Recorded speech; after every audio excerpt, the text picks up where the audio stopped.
Welcome Disney fans and foodies to our attempt to recreate Disney's Spam Hash from Epcot's Food and Wine. Before we start, we would like to thank our subscribers as your support helps bring the magic home. Now let's whip up this Epcot delight. That makes about 4 servings. In a large skillet or wok, pour in 3 tablespoons of vegetable oil. Heat the oil on the stove at medium-high heat.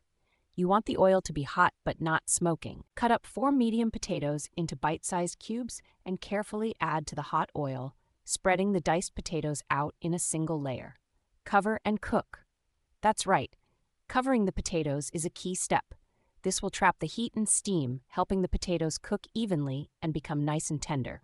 Set a timer for 10 minutes and let the potatoes do their thing. Uncover and add 1 medium diced onion. I used red and yellow onions that I had left over. Stir in 1 medium diced green pepper. This will give the hash a mild bitterness. Continue with 1 medium diced red pepper. The red pepper brings a wonderful sweetness and brightness to the hash.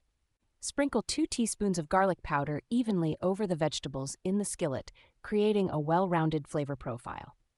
All right, time for the star of the show. Add a 12-ounce can of diced Spam to vegetables.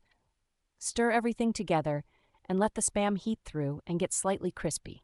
This should take about 5 to 10 minutes. Time to complete the recipe with 1 cup of teriyaki sauce. Give everything another stir, making sure that all the ingredients are mixed well before serving.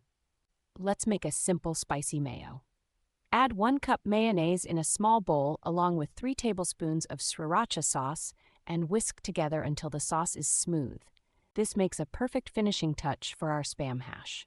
Please comment if there are any Disney recipes you would like us to recreate. Thank you for watching.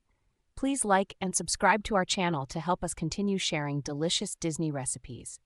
Until next time, happy eating.